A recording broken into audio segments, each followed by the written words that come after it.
మన ఫ్లాగ్ రా. ఇరిగిపోయినాయి పడేసర్లే రారా.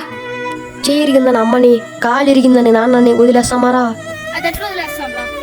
అమ్మంటే మాతృమూర్తి, నాన్నంటే ఆత్మ గౌరవం రా కదా. 140 కోట్ల భారతీయుల ఆత్మగౌరవ శిఖరమురా మన జాతీయ జెండా. అలా ఎలా వదిలేస్తాంరా? ఏం చేసుకుంటారా ఇన్ని పూలు రబ్బా స్వామి మీరా? ఒక నిమిషం ఉండ.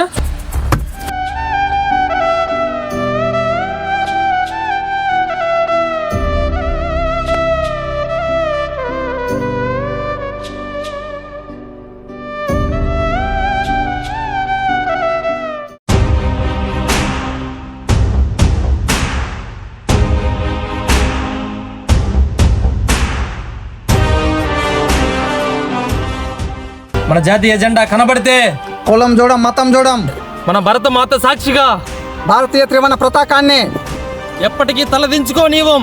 అవసరమైతే ప్రాణత్యాగం చేసైనా త్రివర్ణ పతాకాన్ని ఎప్పటికీ తల ఎత్తుకునేలా చేద్దాం. భారత మాతకి జై.